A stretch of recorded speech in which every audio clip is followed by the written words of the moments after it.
Jesus, ele entrou na minha vida para me salvar. Eu não consigo entender, dimensionar aonde eu estaria se Jesus não tivesse entrado na minha vida. Porque, mesmo tão nova, já tinha algumas feridas no meu coração, né? Mesmo tendo sido muito amada pelos meus pais, mesmo tendo sido muito acolhida, eu cresci num lar de muito amor, né? Eu lembro do cuidado da minha mãe, do cuidado do meu pai, da minha família inteira, dos meus tios, avós. Cresci nesse ambiente, mas eu fui uma criança que fui vítima de abuso. Então, e não foi só uma vez, não foi só de uma pessoa, né? Então... E seus pais sabiam dessa situação? Não. Era algo que você guardava? Não, guardei, não é? Guardei. É muito dolorido. Isso. Né? E a criança... Sofre sozinha. Eu acho que ainda hoje, mesmo em meio a tanta informação, não é? Ainda existe esse medo. A criança, ela tem medo de contar, não é? Sim. Muitas vezes ameaça por parte, né, do abusador. Dos abusadores, exatamente. E a criança, porque isso foi mesmo na primeira infância, né? Quando eu fui crescendo, já com 7, 8 anos, eu já conseguia me defender. E creio que o amor dos meus pais, ainda que eles não soubessem, mas me protegia, me empoderou. E eu fui me livrando daquelas situações. Mas a gente sabe que o abuso, né, esse toque indevido, essas situações que a gente passa, elas criam na gente um trauma, uma quebra. E por isso que eu digo que Jesus, ele supriu, me salvou. Ele curou. Ele me curou, né? Daquilo que eu poderia vir a ser, me tornar, ou realmente de brechas que estavam abertas dentro de mim, de legalidades, enfim, porque a gente sabe que o abuso, sobretudo, é algo tão terrível espiritualmente falando, né? E então, assim, naquele encontro que eu tive com Jesus, com aquelas canções que eu ouvi, a palavra que eu ouvi, o amor da igreja. Eu amo a igreja, eu sou uma entusiasta, sou uma apaixonada pela igreja. Ainda que as pessoas falem bastante, falem contra, eu amo a igreja, porque sou igreja. Sim, Cristo a gente sabe ama. O quanto que ela nos fortalece. Exatamente. Então, foi importantíssimo para mim. E além disso, dessa experiência de cura, foi algo muito confrontador. Porque antes mesmo de aceitar Cristo, eu já tinha uma carreira musical. Eu já cantava. Eu já era famosinha no meu bairro. Desde que idade? Desde 6, 7 anos de idade. E você se apresentava onde? Como era? A gente... eu me lembro que a mãe de uma outra adolescente na mesma escola, né, que estudávamos, ela teve uma ideia de reunir crianças, todas da mesma idade, para nós formarmos juntos um grupo de cover. Então, década de 80, a Xuxa estava no auge, Mara Maravilha, Angélica surgindo um pouco depois. Eu me lembro de que Trem da Alegria, quem é dessa época vai lembrar. Eu né? lembro Trem da Alegria. Então, essa mãezinha com uma cabeça super artística, ela teve essa ideia de reunir 15 adolescentes. Era um grupo misto, meninos, meninas. E ela falou com os nossos pais autorizaram. Falou também com os diretores da escola, porque eram todos da escola. E ela era, assim, muito, muito empreendedora, muito visionária.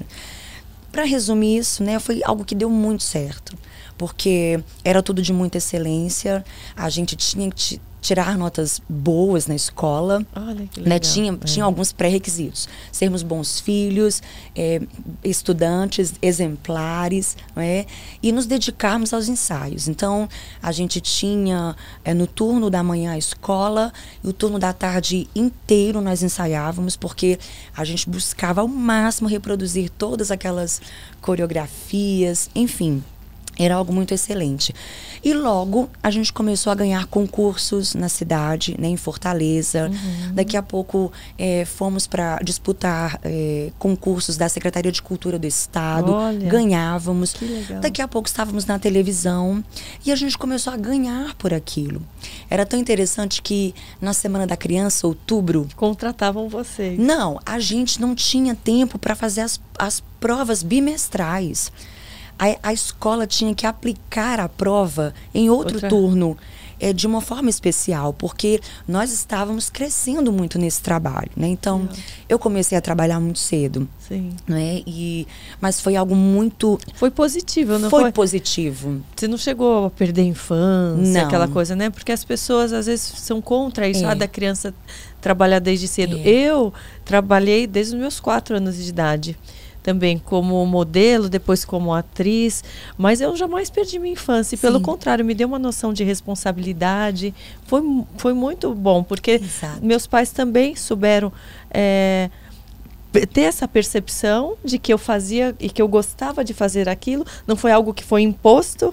E eu não perdi as outras coisas importantes da infância. Exatamente, pois eu posso testemunhar que na minha casa foi da mesma forma. Sempre buscando a minha opinião, se eu queria, se eu gostava daquilo, se eu estava feliz.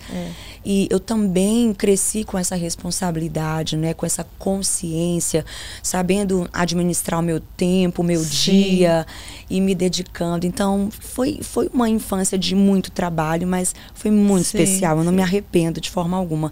Mas... por que eu quis falar disso? Porque quando eu aceitei a Cristo, eu já tinha uma notoriedade, não só no meu bairro, mas diante da família, principalmente, né, quando eu chegava, olha, chegou a Ana, na verdade, Paulinha, a estrela da família. Tipo Paulinha, meu nome é Ana Paula, então lá no Ceará, os meus amigos até hoje me chamam de Paulinha, é difícil trocar para Ana Nóbrega, né? Então, foi difícil para minha família entender essa minha decisão. Sim. Era como se você estivesse deixando para trás tudo que você estava vindo, né, construindo. E agora, não valeu de nada. Mas mal sabia que ia ser usado, meu Deus, né, para uma outra finalidade, mas que tudo aquilo tinha sido importante. Isso, para muitos foi uma loucura. Para muitos era um retrocesso. Sabe, eu já tinha esse destaque, eu havia ganhado recentemente um concurso de melhor cantora de forró do estado. Né? Agora, imagina uma criança abusada, né?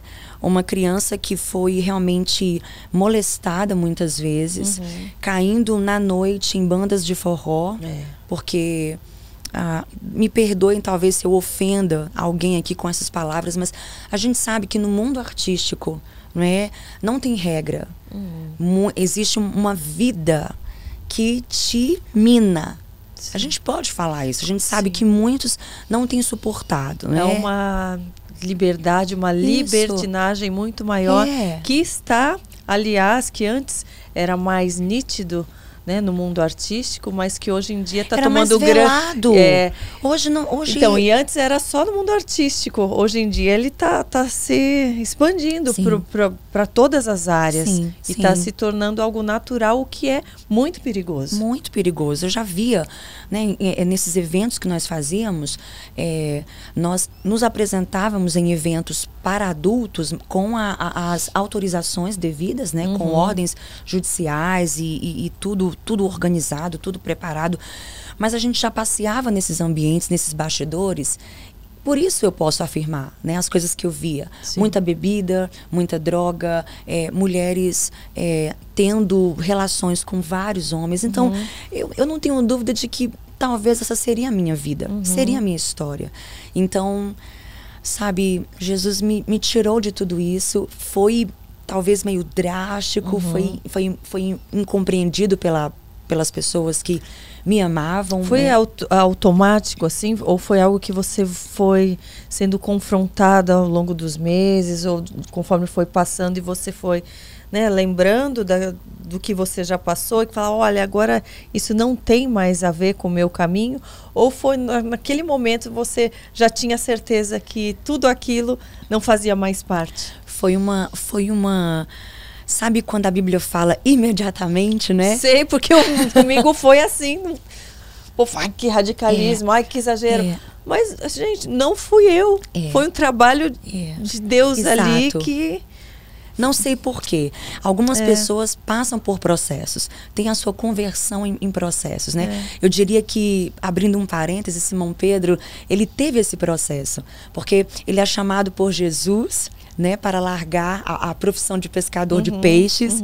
E aí depois ali na Cesareia de Filipe, o Senhor Jesus fala, pois eu te digo que tu és Pedro, e sobre esta pedra edificarei. E ali Jesus começa a entregar chaves e a profetizar, a trazer à existência a vida, a missão, o futuro de Simão Pedro. Sim. Só que eles saem dali, Simão Pedro nega, fala demais, repreende a Jesus, Sim. sabe? Cai muitas vezes, até que há aquele reencontro depois de sim ter negado Jesus, e aí Jesus vai ao encontro dele outra vez. Simão Pedro, tu me amas, tu me amas, tu me amas. E eu entendo que ali ele cai se a entregou ficha. totalmente. Mas mesmo. outras pessoas não, imediatamente. A mulher samaritana, imediatamente. Sabe, ela volta para a cidade transformada. Na minha vida, foi imediatamente. Eu não pensei 2 vezes em deixar aquela carreira para trás. Eu não tive dúvida, sabe? Foi uma sensação tão gostosa, tão plena, que tudo que para mim estava ficando para trás era pequeno diante da presença de Jesus, sabe? E eu quero testemunhar aqui para encorajar você que nos vê. A minha mãe, ela tinha um histórico era uma mulher fumante, né? Era uma fumante. E quando ela teve esse encontro com Jesus pela palavra, e naquela atmosfera gloriosa de culto, de louvores, também de se expor à palavra, Sim. do dia pra noite, a minha mãe criou um asco de cigarro. Olha só. Do dia pra noite. Então, receba aí o imediatamente do Senhor, porque Ele faz também. Ele faz. Então, incrível esse trechinho, né? Agora imagina como está o episódio completo. Clica aqui para conferir. Você está sabendo do nosso clube exclusivo de membros? Clica aqui em Seja Membro e conheça todos os benefícios que estão esperando por você.